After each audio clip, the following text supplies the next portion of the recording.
Most people don't fail because they are weak. They fail because they avoid the rules that would make them strong. We live in a world that teaches comfort, speed, and emotional escape. Every time something feels difficult, we are told to avoid it, numb it, or distract ourselves. Over time, this creates a quiet kind of collapse, one where the body moves, but the mind slowly loses strength. Stoicism was never designed to make your life easier. It was designed to make you stronger than life. The Stoics understood something modern culture forgot. Strength is built through resistance, not relief.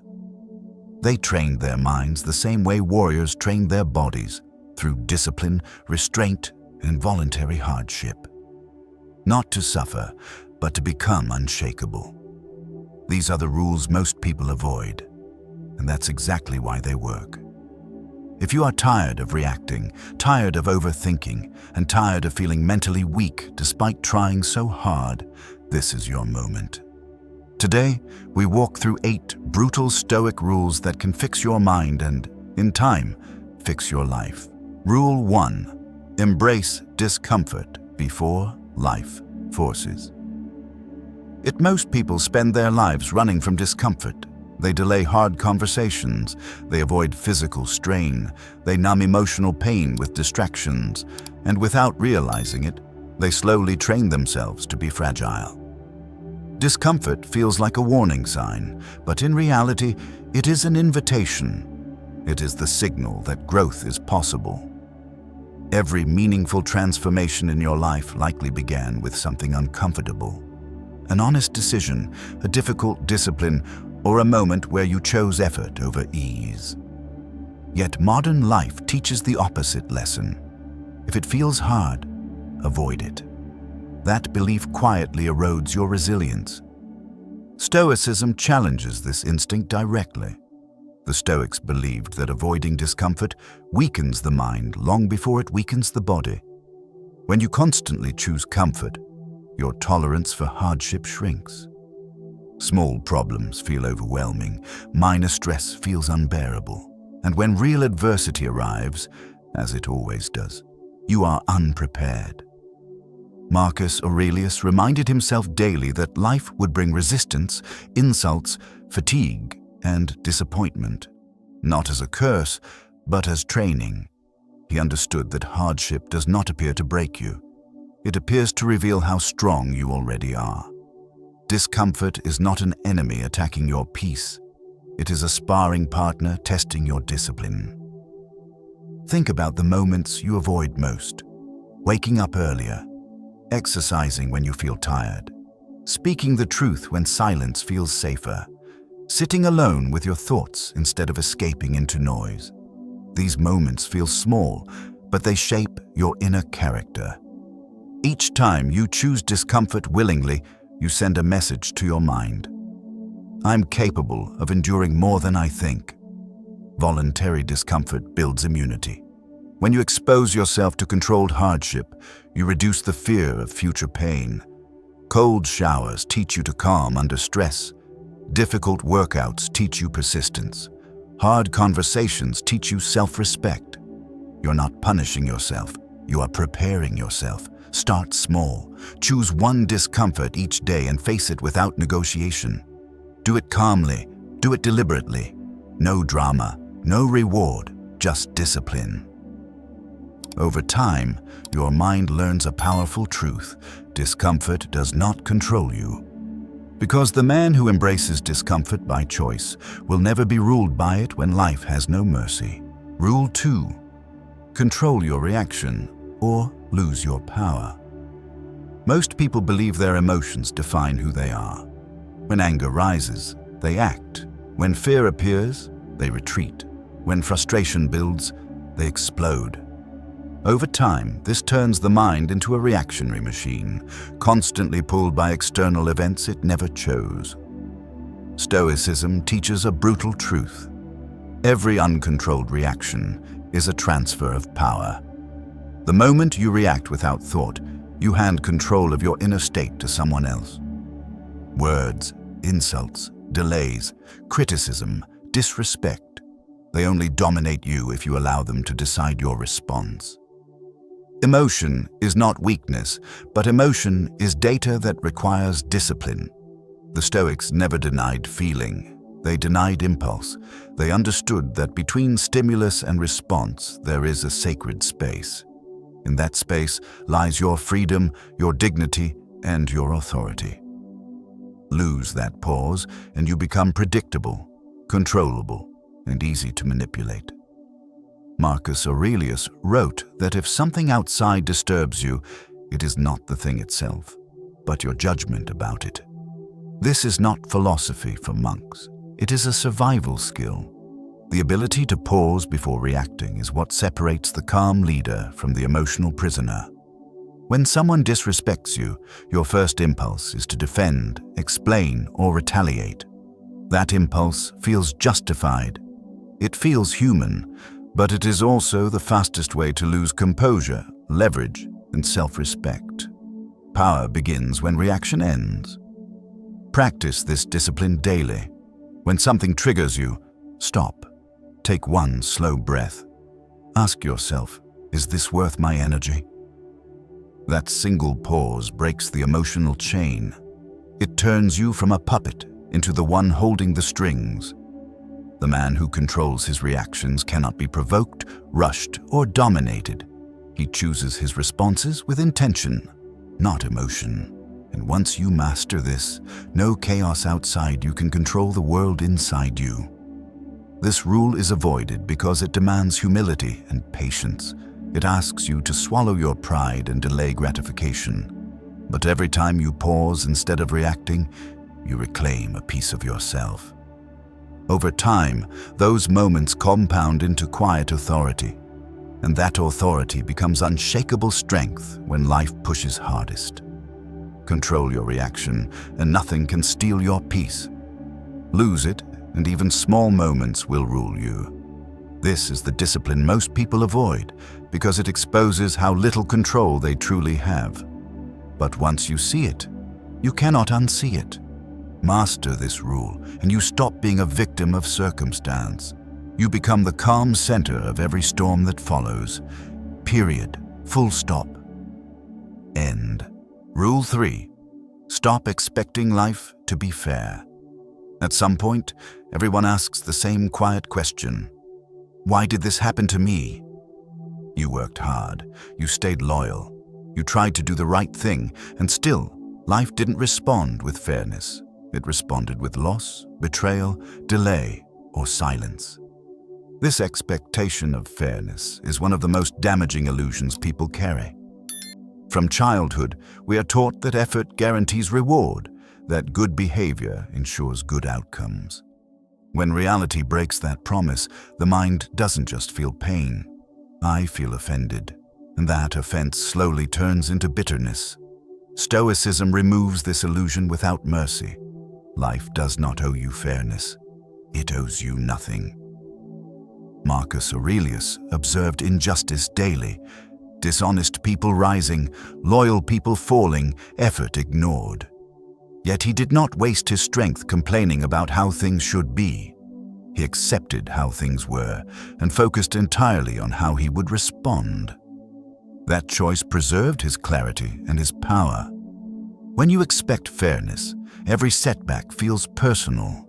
Every obstacle feels like proof that something is wrong with you or the world. But when you release that expectation, something unexpected happens. You stop arguing with reality, and when the argument ends, strength returns. Unfairness is not a verdict on your worth. It is a test of your resilience. This rule is avoided because it feels cold. People fear that letting go of fairness means becoming bitter or cruel. In truth, it does the opposite. It frees you from constant disappointment. It allows you to meet hardship with calm instead of outrage. The Stoic response to unfairness is simple and brutal. This happened. Now what? No emotional collapse. No self-pity, no wasted energy, only adjustment, learning, and forward movement. When life treats you unfairly, you can either break or sharpen. The same fire that burns weak steel hardens strong iron. The difference is not the heat, it is the mindset. Release the need for fairness, replace it with readiness. When you stop expecting life to be fair, you stop feeling betrayed by reality. You become adaptable, durable, and focused. And in that state, unfair events lose their power to cripple you. They become raw material for strength. Nothing more, nothing less. This shift is not easy, but it is necessary. Fairness is a comforting story. Strength is a demanding discipline. One keeps you passive, the other forces you to grow. Choose the discipline that builds you, not the illusion that weakens you. And walk forward without resentment today. Rule 4. Focus only on what you can control. Most mental suffering comes from fighting battles you are never meant to win. Trying to control people, trying to predict outcomes, trying to force certainty in an uncertain world. The more you grasp for control outside yourself, the more powerless you feel inside. This is where Stoicism draws a hard, uncompromising line. Some things are within your control. Most things are not. Your thoughts, your choices, your actions, and your reactions belong to you. Everything else, opinions, outcomes, timing, other people's behavior, does not. Confusing these two categories is the root of anxiety. When you try to control what isn't yours, you lose control of what is. Epictetus called this the most important distinction a human being can learn, not because it makes life easier, but because it makes the mind stable. When you stop demanding control over external events, you reclaim authority over your inner world. And that shift changes everything. Think about how much energy you waste replaying conversations, worrying about future outcomes, or resenting things that already happened. None of that effort changes reality. It only drains you. The Stoics saw this clearly. They refused to argue with what they could not command. Focusing on what you control does not mean apathy. It means precision. You act where action matters. You release what does not respond to effort. This creates calm, not passivity. Strength, not surrender. Power returns the moment you let go. When something goes wrong, ask one question. Is this within my control? If the answer is no, release it immediately. No complaints. No emotional attachment. If the answer is yes, act with discipline and clarity. This simple filter eliminates unnecessary suffering. This rule is avoided because it feels like giving up. In reality, it is choosing your battles wisely. The strongest people are not those who fight everything. They are the ones who conserve their energy for what truly matters. Over time, this practice builds a quiet confidence. You stop being shaken by opinions. You stop panicking about outcomes. You stop feeling responsible for things that were never yours to carry. You become grounded, centered, hard to disturb. Life will still be unpredictable. People will still be disappointed. Plans will still fail. But none of that will collapse you from the inside, because your attention is no longer scattered across uncontrollable chaos. It is anchored where real power lives. Focus only on what you can control. Let go of the rest without bitterness. This is not a weakness. This is mastery. Rule 5. Train voluntary hardship. You cannot build real strength by avoiding hardship. Most people wait until life forces suffering upon them. Illness, loss, betrayal, or failure arrive uninvited, and only then do they realize how unprepared they are. Stoicism teaches something radically different. It says, train for hardship before it arrives, not to suffer, but to remove fear from suffering. Voluntary hardship builds inner armor. When you willingly expose yourself to controlled discomfort, your mind learns that pain is survivable. More than that, it learns that you are stronger than the voice that tells you to quit. Seneca practiced living with less on purpose. He slept on hard surfaces, ate simple food, and reminded himself that poverty and discomfort were not enemies. they were teachers. In the modern world, voluntary hardship looks different, but the principle remains. Cold showers, training when motivation is gone, fasting lightly, saying no to unnecessary comfort. Each act is a message. It tells your nervous system, I can handle discomfort without panic. Over time, this rewires how you respond to pressure. Comfort makes you fragile. Challenge makes you resilient.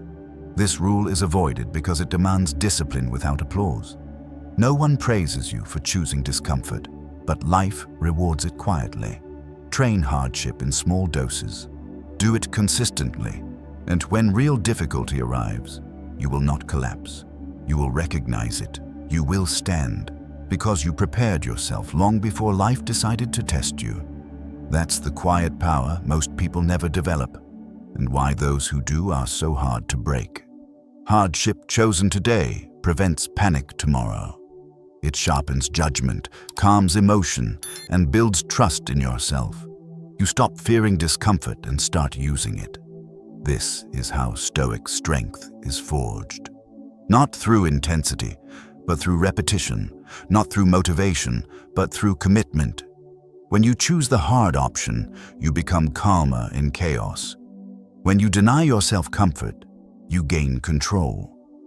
Eventually, life notices, not by becoming easier, but by failing to shake you. And when others panic, complain, or break, you will remain steady, not because you are immune to pain, but because you trained for it. Voluntary hardship is not cruelty, it is self-respect in action. Choose it daily, and you will never be surprised by adversity again. Because strength is not built in comfort, and peace belongs to those who can endure without fear, hesitation, or excuses. Train now, so life never trains you later when the cost is far higher and the lessons are unforgiving. Rule 6. Detach from outcomes. Commit to the process. Most people measure their worth by results. They feel confident when they win. They feel empty when they lose. This attachment quietly enslaves the mind. When your identity depends on outcomes, peace is impossible. You live in constant anticipation, constantly negotiating your self-respect with circumstances you do not control. Stoicism cuts through this illusion with ruthless clarity. The Stoics taught that your duty is not to guarantee success, but to act with discipline regardless of results. You are responsible for effort, not reward. This distinction changes everything. Marcus Aurelius reminded himself that even the best actions can lead to unfavorable outcomes. The value of an action lies in its intention and execution, not in applause or recognition. When you detach from outcomes, you stop begging life for validation. This rule is avoided because it feels dangerous. People fear that if they stop caring about results, they will lose ambition. Stoicism reveals the opposite truth. Detachment does not mean indifference. It means committing fully to the process without tying your self-worth to the outcome. You show up, you act correctly, and you accept whatever follows. Define success differently. A successful day is one where you trained, worked, spoke, and acted according to your values. Results take time. Character compounds. When you release attachment to outcomes, anxiety loosens its grip. You become steady under pressure. Loss no longer destroys you, and success no longer intoxicates you. This is why Stoics endure longer than others. Their motivation is internal. Their discipline is stable. Their identity is not hostage to chance. Commit to the process with total seriousness. Detach from outcomes with equal resolve. This balance creates calm strength that cannot be shaken by delay, failure, or noise. When discipline becomes your identity, results eventually follow, but by then, you no longer need them to feel whole. You act because it is right, not because it guarantees victory. That mindset removes desperation from your work and patience from your waiting. You stop rushing life. You stop forcing timelines. Instead, You build quietly, day after day, trusting that disciplined action never disappears. It either produces results or it produces strength. Both outcomes serve you. And when the world finally responds, you will meet success without attachment and failure without collapse, because you trained your mind to stand firm either way. This is the quiet freedom most people never experience, because they tie their peace to outcomes they were never meant to control in the first place. Rule 7. Remember you will die. Memento mori. Most people live as if time is unlimited. They postpone what matters. They tolerate what hurts. They assume there will be a later, someday, safer moment. Stoicism confronts this illusion directly. You will die, not as a threat, but as a fact. And this awareness is not meant to make you fearful. It is meant to wake you up. When you remember that your time is finite, trivial worries lose their grip and false priorities collapse.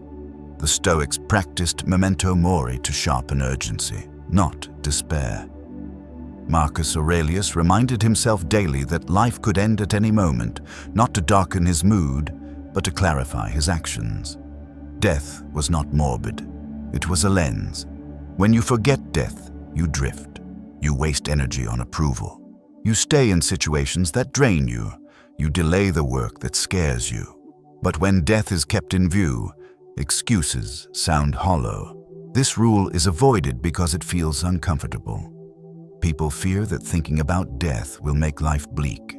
In reality, avoiding it makes life shallow.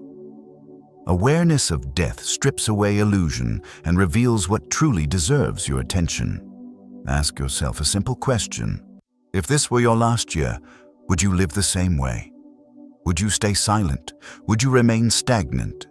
Would you tolerate disrespect, neglect, or a life that feels unfinished?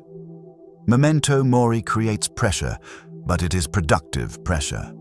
It forces honesty, it exposes procrastination, it demands courage. When you know time is limited, you stop bargaining with fear. Use this rule practically. Each morning, remind yourself that today is not guaranteed. Each evening, ask whether your actions reflected that truth. Not perfectly, but honestly. This practice cuts through confusion faster than any motivation. Urgency brings clarity. Clarity brings action. When death is remembered, life becomes precise. You choose better. You speak when it matters. You act before comfort convinces you to wait. This is not panic. It is presence. Remembering death does not diminish joy. It intensifies it. Small moments become meaningful. Meaningful work becomes non-negotiable, and wasted time becomes unbearable. You will die. That is certain. What is not certain is whether you will live deliberately before that day arrives. This rule exists to make sure you do. Choose to remember. Choose to act. Let mortality sharpen your focus instead of dulling it. Live with intention now, so regret has no space to grow later. Today is enough. Tomorrow is never promised. Rule 8. Live by virtue, not validation. Most people are controlled by approval without realizing it. They adjust their behavior to be liked. They soften their truth to avoid conflict.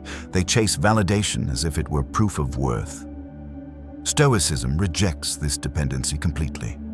The Stoics believe that a good life is built on virtue, not applause.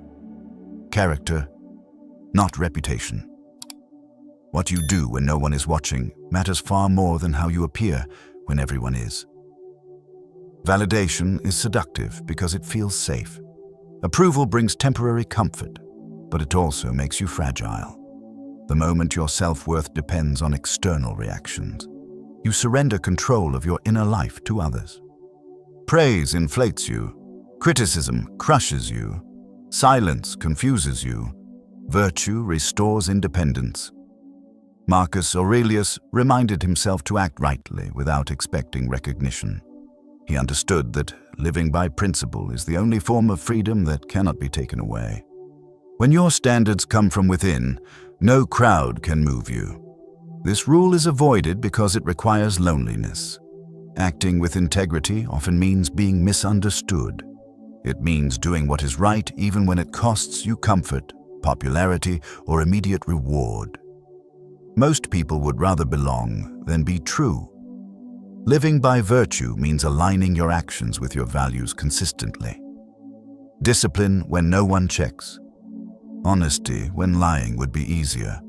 Courage when silence would protect you. These choices shape identity. Over time, they create self-respect, which no external approval can replace. Ask yourself honestly, are your decisions guided by principle or reaction? Do you act to be respected or to be accepted? These paths lead to very different lives. Character outlasts applause. Integrity outlives reputation. When you stop chasing validation, your energy returns. You speak less, but with weight. You act more quietly, but with conviction. You stop explaining yourself to people who were never meant to understand you. This is not arrogance, it is alignment. You become consistent, predictable to yourself, and therefore calm. When criticism comes, it no longer defines you. When praise appears, it no longer intoxicates you. Living by virtue simplifies life. Decisions become clearer. Regret becomes rarer. You sleep better knowing your actions match your values. At the end of life, no one is judged by how many people approved of them. They are judged by who they became through their choices. Stoicism prepares you for that final evaluation by teaching you to answer only to your conscience. Live by virtue, not validation. Choose principle over praise. That choice builds a mind that cannot be bought, shaken, or owned. And once you possess that kind of inner authority, your life no longer needs permission to be meaningful. You've just walked through 8 brutal Stoic rules that most people avoid for one simple reason. They demand responsibility. Not motivation, not comfort. Responsibility for your thoughts, your reactions, and your character. These rules do not promise an easier life. They promise a stronger mind, one that can endure pressure, loss, unfairness, and uncertainty without breaking. Stoicism is not something you admire. It is something you practice. You don't need to master all 8 rules at once. Choose one. The one you resisted most while listening. That resistance is not a flaw. It's a signal. It points directly to where your growth begins. Apply that rule daily, quietly, without announcing it. Let discipline replace motivation. Let action replace intention. Remember, fixing your mind is not a dramatic event. It is a series of hard, consistent choices made when no one is watching. And over time, those choices shape a life that cannot be easily shaken. Thank you for spending this time sharpening your inner strength with us.